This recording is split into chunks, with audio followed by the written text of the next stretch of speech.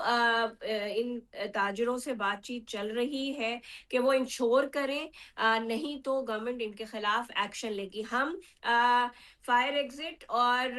Emergency exit اور fire alarm system کے لیے سندھ اسمبلی میں جو موجودہ قانون ہے اس کو مزید سخت کرنے کے لیے بھی کام کر رہے ہیں، تاکہ لوگوں کو ذمہ داری کا احساس ہو، کیونکہ جس طرح گل پلازا میں لوگوں کا کروڑوں کا نقصان ہوا، 6 جانیں چلی گئی ہیں، ابھی بھی ہو سکتا ہے ملبے تلے لوگ دبے ہوں اور باڈیز اور ریکور ہوں، تو اس طرح کے آئندہ واقعات سے بچا جا سکے۔ دوسرا سعدیہ صاحبہ، جو میڈیا رپورٹس ہیں، جو فیکٹس ہیں جو ہمارے سامنے پڑے ہیں، اس میں سال 2025 میں تقریباً 2500 سے زائد آتش زدگی کے واقعات ہوئے ہیں، اور چیف فائر آفیسر جو ہمایوں خان ہیں ان کے مطابق جو شہر ہے کراچی، اس میں آتش زدگی کے واقعات سے نپٹنے کے لیے 43 فائر ٹینڈرز ہیں اور 8 سنیریکلز ہیں، اور اس میں سے بھی 2 خراب ہیں، جو 3.5 کروڑ آبادی والے شہر کے لیے بالکل ناکافی ہیں۔ اسی طرح اگر آپ کوٹ کریں صدر جو آل پاکستان انجمن تاجراں سندھ ہیں جاوید قریشی صاحب، وہ کہتے ہیں یہ حادثہ نہیں ہے، حکومتی غفلت ہے اور ناقص فائر سیفٹی نظام کی ناکامی ہے۔ اتنے بڑے ایلیگیشن اور چارج شیٹ، میم اس پہ کیا رسپونڈ کریں؟ نہیں جی، دیکھیں اب ظاہر سی بات ہے تاجر برادری غصے میں ہوگی، ان کا نقصان ہوا ہے، وہ ایلیگیشن تو ضرور گورنمنٹ، دیکھیں گورنمنٹ کی ہر طرح سے گورنمنٹ کی ذمہ داری ہے، سندھ حکومت کی ذمہ داری ہے،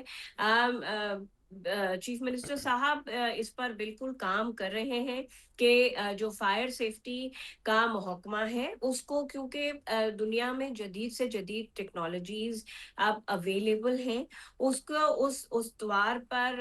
جو ہے کراچی خاص طور پہ، کیونکہ وہ بزنس ہب ہے اور یہاں چھوٹے بڑے آتش زدگی کے واقعات ہوتے رہے، لیکن جو کہ اس وقت فائر بریگیڈ کا ادارہ ہے وہ فلی طور پر فعال ہے۔ بہت شکریہ جی سعدیہ جاوید، ترجمان سندھ حکومت ہمارے ساتھ موجود تھیں۔ عتیق میر صاحب ہمارے ساتھ اس وقت موجود ہیں، چیئرمین آل کراچی تاجر اتحاد۔ میر صاحب بہت شکریہ سر وقت دینے کے لیے۔ سر کیا اب تک کی اپڈیٹ ہے، حالات وہاں کیا ہیں، اور گورنمنٹ کے اینڈ پہ جو ہے وہ کتنی سپورٹ حاصل ہے، کیا معاملات ہیں سر، آپ بہتر بتا سکتے ہیں؟ دیکھیں میں ابھی موقع دیکھ کر آیا ہوں اور میں نے اسنارکل سے بھی جائزہ لیا۔ اللہ کی کیا حکمت ہے کہ اس وقت وہاں ہر وہ بہترین آگ بجھانے کا جو سسٹم ہے وہ موجود ہے، لیکن ملبے نے راستے بند کر دیے۔ 3 ہی راستے تھے اور وہ ملبے سے، دھوئیں سے مکمل بند ہو چکے۔ اب اس وقت کوشش یہی ہو رہی ہے، آگ تو کافی حد تک اس کی شدت کم ہو گئی، لیکن ملبے کے اندر جو آگ ہے اس کے کہیں نہ کہیں شعلے نظر آ رہے ہیں، اور برابر میں ایک گل تجارہ بہت بڑا مال ہے، اس کی دیواریں بھی ہیٹ اپ ہیں اور دیواروں سے دھواں نکل رہا ہے، کچھ چٹک بھی گئی ہیں، تو اس کی کولنگ کا عمل جاری ہے۔ تو خدا سے دعا ہے کہ یہ آگے سلسلہ یہ نہ بڑھے، لیکن نقصان اتنا بڑا ہو گیا کہ گل پلازا جو کراچی کی سب سے اہم مارکیٹ تھی، جہاں لوگ شادی کے مکمل سامان خرید پاتے تھے، جہاں عید کی شاپنگ کے لیے لوگ آتے تھے، تاجروں نے 20-20 30-30 لاکھ روپے یعنی مال بھر دیا تھا دکانوں میں، اور 1200 کے قریب دکانیں وہ مکمل طور پہ ختم ہو گیا، مکمل طور پہ جل گیا، کوئی ایک دکان ایسی نہیں جو بچ پائی ہو۔ اب ہم یہ کہہ سکتے ہیں کہ جو اسباب تھے اس کی تباہی کے، کہ فائر ٹینڈر کا لیٹ آنا، پھر پانی کا ختم ہو جانا، اور پھر اس کے بعد جب طلب کیا گیا واٹر سیوریج کے ٹینکرز کو تو وہ دور سے وہ ٹینکرز پہنچے،